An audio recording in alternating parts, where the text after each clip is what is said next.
አርልስቶን በራሱ የአበባ እርሻ ላይ የሚሰራ አዛውንት ዴሊሊ የተባለ ስብሰባ ላይ ተገኝቶ ብዙ ጓደኞቹን ሰላም እያለ ከሚያውቃቸው ሰዎች ጋር በደስታ እያወጋና በተሳታፊዎቹ ዘንድ በጣም ተወዳጅ ሆኖ ይታያል። ለሴቶቹ ሞዴል ትመስላላችሁ እያለ በቀልድ ይጀነጅናቸዋል። በኋላም ሁሉም ሰው ያደነቃቸውንና ለመውሰድ የተሻማባቸውን አበቦቹን ለእይታ ቀረበ።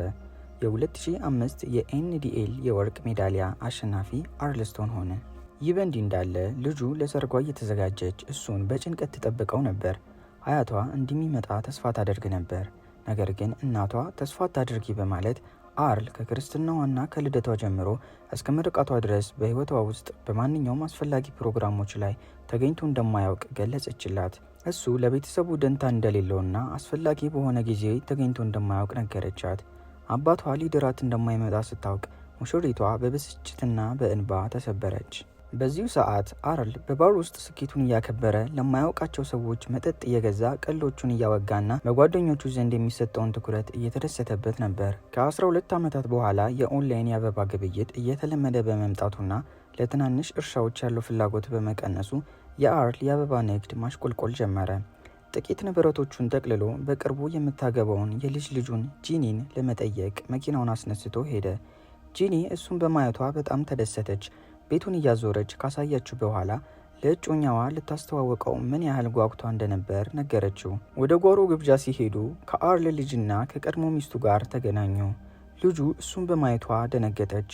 እሱ እዚያ የሚቆይ ከሆነ አሁኑኑ ለቃ እንደምትወጣ ነገረችው። የቀድሞ ሚስቱ በመኪናው ውስጥ ያሉትን ንብረቶች አይታ የመጣኸው መሄጃ ስለሌለህ ብቻ ነው ስትል ወነጀለችው። ለቤተሰቡ ደንታ እንደሌለው አጥብቃ ነገረችው። አርል እነሱን ለማስተዳደር በሳምንት 60 ሰዓት ሰራ ነበር ቢልም እሷ ግን ጊዜህን ከጓደኞች ጋር ስትዝናና ነበር ያሳለፍከው በማለት ከዳችው። ውጥረቱ እየጨመረ ሲሄድ አርል ጂኒን ተሰናብቶ በዝምታ ወጣ። ሊሄድ ሲል ከግብዣው የመጣ አንድ ሰው ስለ መኪናውና ስለ አሽከርካሪነት ልምዱ ጠየቀው። አርል ምንም አይነት የትራፊክ ቅጣት ሳይቀበል በ40 ግዛቶች ውስጥ እንደነዳ ገለጸለት። ሰውየው ፓኬጆቹን ከአንድ ቦታ ወደ ሌላ ቦታ ስለሚያጓጉዝ ስራ ነገረው። ስራውም ጥሩ እንደሚከፍል ገለጸለት። ለጂኒ ሰርግ የሚሆን ገንዘብ ሊረዳው እንደሚችል በመጥቀስ ለአርል ቢዝነስ ካርድ ሰጠው። አርልም ካርዱን ተቀብሎ ሄደ። አርል በካርዱ ላይ ያለውን ቁጥር ደውሎ አነጋገረና ወደ ሰጡት ቦታ ሄደ። እዚያ ሲደርስ ጥቂት ሰዎች ተቀብለው ስለ ስራው በዝርዝር አስረዱት። አንድ ፓኬጅ እንደሚሰጠው ወደ ተባለው ቦታ እንደሚያደርሰው ከዚያም መኪናውን ትቶ እንደሚሄድ ነገሩት። የጽሑፍ መልእክት ሲደርሰው መኪናውን ይወስዳል። ለስራው ብቻ የሚጠቀምበት ስልክ ሰጡት። ፓኬጁን በፍጹም እንዳይከፍት አስጠንቅቀው እቃዎቹን መኪናው ላይ ጫኑ። አርልም ተስማማ። የመጀመሪያውን አድራሻ ሰጡት። ወደ ቦታውም ሲደርስ የመኪናውን ቁልፍ በመኪናው ሳጥን ውስጥ ትቶ እንዲሄድ ነገሩት። ሲመለስ ቁልፉን ከክፍያው ጋር ያገኘዋል። አርል መኪናው ወይም ገንዘቡ ቢሰረቅስ ብሎ ቢጠይቅም ሰውየው በየቦታው አይኖች አሉን በማለት አረጋጉት። አርል በመልሳቸው ረክቶ ጉዞውን ጀመረ። በሌላ ቦታ ቤትስ የተባለ አዲስ ወኪል ወደ ሌላ ከተማ ተዛወረ። የበላዩ ኃላፊ በደስታ ተቀበለው። ብዙም ሳይቆይ ቤትስና ባልደረባው በራዳራቸው ላይ የታየን አንድን ተጠርጣሪ መከታተል ጀመሩ። ይህ በእንዲህ እንዳለ አርል ፓኬጁን በተባለው ቦታ አድርሶ መኪናውን እንደታዘዘው ትቶ ሄደ። ሲመለስ ክፍያውና ቁልፉ በሳጥኑ ውስጥ ተቀምጦ በማግኘቱ ተገረመ። ከሰዎቹ አንዱ ቀርቦ ጥሩ ስራ እንደሰራ ነገረውና ተጨማሪ ስራ ከፈለገ የሚደውልበትን ቁጥር ሰጠው። አርል የአንድ ጊዜ ስራ እንደሆነ ቢናገርም ሰውየው ግን ቁጥሩን እንዲይዘው አደረገ። ወኪል ቤትዝና ባልደረባው ሲከታተሉት የነበረውን ሰው አገኙት። ካርቴሉ ለዲኢኤ ወይም ለእጽ መቆጣጠሪያ ቢሮ ካሁን በኋላ እየሰራህ ነው በማለት እንዲተባበራቸውና ከፈራው አደጋ እንደሚጠብቁት ቃል ገቡለት። አርል በጂኒ ሰርግ ላይ ተገኘ። እሷም እናቷን ሀያቷንና አርልን ስለመጡ አመሰገነች። አርል ከቀድሞ ሚስቱ ከማርያም ጋር ለመታረቅ ቢሞክርም እሷ ግን ፍላጎት አልነበራትም። ያለፈውን የጠፋ ጊዜ መመለስ እንደማይችል ነገረችው። በሰርጉ ላይ አበቦቹን ስታይ እንዴት ለአንዲት አበባ እንዲህ አይነት ጥልቅ ትኩረት ሰጥተህ ለቤተሰብ ግን ትኩረት መስጠት ያቅተሃል ስትል ጠየቀችው። አርል አበቦቹ ልዩና እድሜያቸው አጭር ስለሆነ ሙሉ ጊዜንና ትኩረቴን ይፈልጋሉ ብሎ መለሰ። ማርያምም ቤተሰብህም እንዲሁ ነበሩ አለችው። ከቤት ለቆ እንዲወጣ ማስጠንቀቂያ ከደረሰው በኋላ አርል ከሰዎቹ ሌላ ስራ ተቀበለ። በአዲስ መኪና መጣ። እነሱም አደነቁለት። አዲስ ስልክ ሰጥተውት አሮጌውን ሰበሩት። ጥቁሉን ሰጥተውት ወደ ቀድሞ ቦታ እንዲወስደው ነገሩት። እሱም ያለምንም ጥርጥር ለቆ ሄደ። አርል ወደ ቦታው ሄዶ እቃውን በዝምታ አቀረበና ስራውን ያለምንም ችግር አጠናቀቀ። በሌላ በኩል ወኪሎቹ በቅርብ ሲከታተሉት ከነበሩት አንዱ ሉዊስን እየጠየቁት ነበር። በቤቱ ውስጥ እጽ ማግኘታቸውን ነገሩት። ካርቴሎቹን ለመያዝ እንዲረዳቸው አለበዚያም እስር ቤት እንደሚያስገቡትም አማራጭ ሰጡት። መታሰርን የፈራው ሉዊስም ተስማማ። በኋላም አርል ያለፈበትን የቤት ዕዳ ከፈለና እፎይታ ተሰምቶት ወደ ቤቱ ተመለሰ። ቆይቶም ወደሚወደው ባር ሲሄድ ባሩ በእሳት መቃጠሉን ተመለከተ። ባለቤቱ ኢንሹራንስ ሊረዳቸው እንዳልቻለና የገንዘብ እርዳታ ካላገኙ ባሩ እንደሚዘጋ ነገረው። ይህንን የሰማው አርል ሶስተኛ ስራ ተቀበለ። በአሁኑ ያለምንም መመሪያ ነበር የላኩት። ወደ መድረሻው ሲሄድ ግን በውስጡ ምን እንዳለ የማወቅ ጉጉት አሸንፎት ፓኬጆቹን ፈተሸ። በከረጢቱ ውስጥ ከፍተኛ መጠን ያለው እጽ አገኘ። ደንግጦ በመኪናው አጠገብ ቆሞ ሳለ አንድ ፖሊስ ቀርቦ እርዳታ ይፈልግ እንደሆነ ጠየቀው። አርል አይ አለ። ፖሊሱ መኪና ውስጥ ያለው ምንድነው ሲል አርል ለውዝ ለልጅ ልጅ ላድርስ ነው አለው። በፖሊስ መኪና ውስጥ የነበረው ውሻ የእጹን ሽታ አሽትቶ መጮህ ጀመረ። ፖሊሱ ውሻውን ሊፈተው ሲል አርል በፍጥነት ጠንካራ የህመም ማስታገሻ ቅባት እጁ ላይ ቀባና ውሻው እንዲያሸተው እያደረገ የውሻውን የማሽተት ስሜት አወቀው። ፖሊሱ ውሻውን መልሶ አሰረው። አርልም ሳያዝ አመለጠ። ሉዊስ በኋላ ላይ ከወኪሎቹ ጋር ተገናኘ። ወኪል ቤትስ ታማኝነቱን እንዲያሳይ ነገረው። ሉዊስም ልውውጡ የሚደረግበትን ሆቴል አሳያቸው። የተለያዩ አሽከርካሪዎች እጹን ወደ ማድረሻው እንደሚያመጡ፣ ሌላ ሰው መኪናውን ወስዶ እጹን አውርዶ ክፍያውን በሳጥን ውስጥ አድርጎ እንደሚመልሰው አስረዳቸው። አርል ካለፈው ስራው $30,000 አገኘ። ያንን ገንዘብም የተቃጠለውን ባር ለመጠገን ተጠቀመበት። በባሩ ዳግም ምርቃት ላይ ባለቤቱ ስለ ለጋስነቱ አመሰገነው። ሁሉም ሰው በአርል ደግነት ተደሰተ። ሌሊቱ በዳንስና በሙዚቃ አለፈ። በኋላም አርል ሌላ ስራ ተቀበለ። በገንዘቡ እየተደሰተ ስራውን በተለመደ ሁኔታ ለመቀጠል ያሰበ ይመስላል። ይህ በእንዲህ እንዳለ ሜክሲኮ ውስጥ የካርቴሉ አባላት በሚሊዮን የሚቆጠር ዋጋ ያለው 110 ኪሎ ግራም እጽ ከአርል ጋር እንዲያጓጉዝ አንድ ሰው መድበው የተኩስ ልምምድ እያደረጉ ነበር። የካርቴሉ መሪ አርል የትራፊክ ታሪክ ስለሌለውና ትኩረት ስለማይስብ ተመራጭ አሽከርካሪ ነው አለ። የተመደበው ታጣቂ መጀመሪያ ባይስማማም በኋላ ግን አርልን ለመከታተል ተስማማ። ታጣቂው ከአርል ጋር ተገናኝቶ አለቃው መሆኑን ነገረው። ትዕዛዙንም በትክክል እንዲፈጽም አዘዘው። አርል በቀልድ ሊያልፎ ሲሞክር ታጣቂው በሽጉጥ ሊያስፈራራው ቢሞክርም አርል ግን አልደነገጠም። እጾቹን ለመውሰድ ሄዱ። እዛ ያሉት ሰዎች አርልን ታታ በሚል ስም ተቀበሉት። እጹ ተጭኖ ጉዞ ጀመሩ። በመንገድ ላይ አርል ጎማው ለተበላሸበት ቤተሰብ ለመርዳት ቆመ። ጎማውን እየቀየረ ሳለ ዘረኛ ንግግር ተናገረ። ሰዎቹም በለሰለሰ ሁኔታ ቢያረሙትም እሱ ግን ነገሩን በሳቅ አለፈው። በዚያው ምሽት አርል በአንድ ሞቴል አደረ። ታጣቂው አርል ስራውን በቁም ነገር ባለመያዙ ተቆጣ።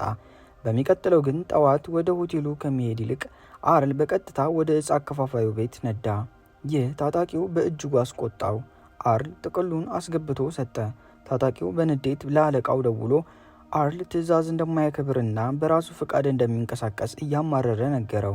ሊገድለውም እንደሚፈልግ ተናገረ። አለቃው ግን አርል በራሱ መንገድ ቢሰራም ፓኬጆቹን በሰላም ያደርሳል፣ ስለዚህ እንዳትነካው ሲል አስጠነቀቀው። በሚቀጥለው ቀን ጠዋት ሉዊስ ካርቴሉ እጽ ለማጓጓዝ የሚጠቀምበትን ማስታወሻ ደብተር ለወኪሎቹ ሰጣቸው። ታታ የተባለ አዲስ አሽከርካሪ በወር እስከ 232 ኪሎ ግራም እያጓጓዘ መሆኑን ነገራቸው።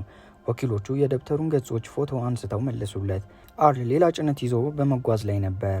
አርል በጉዞ እየተደሰተ ቢሆንም ታጣቂዎቹ ግን እንደሱ ያለ አዛውንት መቅጠራቸው ስህተት እንደሆነ እያወሩ ነበር። ምግብ ለመብላትም ሲቆሙ አርል ሁልጊዜ ከመጨነቅ ይልቅ በህይወት መደሰት እንዳለባቸው ነገራቸው። አንተ በህይወት በጣም ስለተደሰትክ ነዋ በዚህ እድሜ እኛ ጋር የምትሰራው ብለው ተሳለቁበት። ሲወጡ አንድ ፖሊስ አስቆማቸው። አርል ግን ፖሊሱን በብልሃት አሳምኖ በቆሎ ገዝቶለት እንዲሄድ አደረገው። ወኪል ቤትስ ታታ ጥቁር መኪና እንደሚጠቀም ለበላዩ ነገረ። የካርቴሉን ስልክ በመጥለፍ መረጃ ማግኘታቸውን ገለጸ። አርል ብቻውን 282 ኪሎ ግራም እጽ በአንድ ጉዞ በማድረሱ ክብረ ወሰን ሰበረ። የካርቴሎቹ አለቃ ሊያገኘው እንደሚፈልግ ተነገረው። አርል ሜክሲኮ ሄዶ ከአለቃው ጋር ተገናኘ። በቅንጦት ቤቱና በድግሱ ተገረመ። በዚያም ምሽት ከሴቶች ጋር ሲዝናና አደረ። በኋላም ለታጣቂው ካርቴሉ ላንተ ደንታ የለውም፣ ስራውን ትተህ የምትወደው ነገር ፈልግ በሚል ምክር ሰጠው። ታጣቂው ግን ቤተሰቦቹ እንደሆኑ ቤቱም እዚህ እንደነበረና አለቃው ለሀብቱ ምክንያት እንደሆነ ነገረው። ወኪሎቹ ስራቸውን ቀጥለው እጽ የሚቀበሉበትን ቦታ ወረሩ። ጥቂት እጽና ህገወጥ ሰዎችን አገኙ። በኋላም አርል በልጅ ልጁ የምረቃ በዓል ላይ ተገኘ። ልጁ አጠገቡ መቀመጥ ስላልፈለገች ተነስታ ሄደች። አርል ከማርያም ጋር ተቀመጠ። ማርያም ወርቅ አምባር ማድረጉን አይታ ምን እየሰራ እንደሆነ ጠየቀችው። አርል የጠፋውን ጊዜ ለመካስ እየሞከረ እንደሆነ ነገራት። ሜክሲኮ ውስጥ ትልቁ አለቃ በገዛ ሰዎቹ ተከዳ። አዲሱ መሪ ህጎች በጥብቅ እንደሚከበሩና ምንም አይነት ስህተት እንደማይፈቀድ ለታጣቂው ነገረው። አርል ምግብ ሊገዛ ሲል ታጣቂዎቹ አፍነው ወደ ጫካ ወሰዱት። እዚያም ትዕዛዝ ካላከበረ ምን እንደሚገጥመው ለማሳየት አንድ የሞተ ሰው አስክሬን አሳዩት። አዲስ ስልክም ሰጥተውት ካልታዘዝክ ትገደላለህ ብለው አስጠነቀቁት። ወኪል ቤትስና ቡድኑ ታታን ለመያዝ በሄሊኮፕተርና በአምቡላንስ መከታተል ጀመሩ። ሉዊስ አርል በአንድ ሞቴል እንደሚያድር ነገራቸው። ቤትስ ሞቴሉ ድረስ ሄዶ አርልን በአካል ቢያገኘውም እሱ መሆኑን ባለማወቁ አልፎት ሄደ። በስህተት ሌላ ሰው ይዘው 15 ግራም እጽ ብቻ አገኙ። አርል ይህንን ሁሉ በመስኮቱ ሆኖ ያይ ነበር። በሚቀጥለው ቀን አርል በአንድ ምግብ ቤት ውስጥ ከቤትስ አጠገብ ተቀመጠ። ቤትስ የጋብቻ በዓሉን እንደረሳ ሲናገር አርል ሁል ጊዜ ለቤተሰብ ቅድሚያ ስጥ ብሎ መከረው። አርል ራሱ እድሜውን በዋዛ ፈዛዛ እንዳሳለፈና ለልጁ ፕሮግራም ተገኝቶ እንደማያውቅ ነገረው። ሲወጣ የረሳውን ጠርሙስ ቤትስ ሊያቀብለው ሲል አርል ደንግጦ ነበር። በመኪና ላይ ያለ ጂኒ ደወለችለት። ማርያም በጽኑ መታመሟንና ወደ ቤት እየወሰዷት እንደሆነ ነገረችው። አርል ስራ ስላለበት መምጣት እንደማይችል ቢናገርም ጂኒ በንዴት ስልኩን ዘጋችበት። አርል ሀሳቡን ቀይሮ ወደ ማርያም ቤት ሄደ። ከጎኗ ሆኖ ይቅርታ ጠየቃት። ካርቴሎቹና ወኪሎቹ አርል የት እንዳለ አጥተው ተጨነቁ። አርል ለማርያም የካርቴል እጽ አጓጓዥ መሆኑን ቢነግራትም እሷ ግን ቀልድ ነው ብላ ስቃ አለፈችው። ልጁ አይሪስ አባቷን ይቅር አለችው። ቤትስ ምርመራውን እንዲያቆም ቢታዘዝም ጥቂት ቀናት እንዲሰጠው ጠየቀ። አርል ማርያም እስክታርፍ ድረስ ከጎኗ ነበር። እሷም የህይወቴ ፍቅርና የህይወቴ ህመም ነህ ብላው አረፈች። አርል በቀብሩ ላይ ተገኝቶ ለልጁ ለምስጋና በዓል እንደሚመጣ ቃል ገባ። ካርቴሎቹ አርልን አገኙት። ሚስቱ እንደሞተች ሲነግራቸው አዘኑለት። ነገር ግን አለቃው እንዲገደል አዘዘ። ወኪሎቹ በስልክ ጠለፋ ይህንን ሰምተው ቦታውን አወቁት።